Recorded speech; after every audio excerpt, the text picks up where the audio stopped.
Hello everybody, welcome to the MIDI Files. This is Sean, and for the first episode of December, I'm tackling Flying Machine of Shovel Knight. Enjoy.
Off, I want to thank Joe for gifting me this game for December. I had a great time enjoying it, and I want to preface by saying one thing. I cannot compete with Scott Kaufman. He directed and composed the soundtrack of this game originally, and my god, he is a god when it comes to composition. But I did my best. So the song starts off with a kind of rising arpeggiation, I guess, da-da-da-da. And that's kind of, like you're in the sky, it's a flying fortress, it's all rising, because there's fans in this game, a whole bunch of air, stuff like that. So I really wanted to have the whole thing kind of rising, and then it transitions to a nice melody that has a lot of variation to it. I wanted really something that you could listen to again and again and wouldn't get sick of. It has 4 sections in A, B, C, and D, and the whole 4 repeat one after another, so it doesn't actually have a chorus or anything that you could listen to too much and get tired of. The whole thought was that you wouldn't get sick of it at all. Now, I love chiptune. Scott Kaufman did chiptune for this game originally.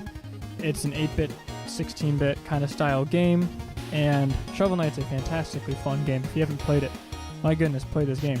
It is fantastic.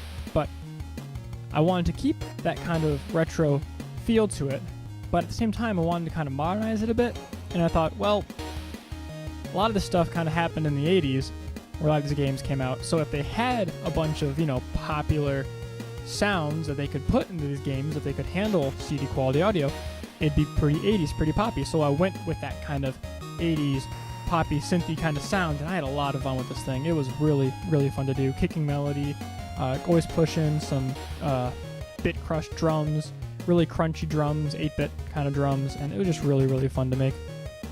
Now, 2 big inspirations for this were Scott Kaufman and a lot of the Mega Man soundtracks. I really wanted to have a lot of moving melodies in the bass line and the main melody. I wanted to have arpeggiation. I wanted to have some arps, a whole bunch of stuff going on. This is supposed to be fast, busy, and energetic, so you want to keep on going, you want to keep on playing, you want to get to the end of the stage. This whole thing is supposed to push you, keep you pumped, keep you going, and I feel like I did a decent job with that.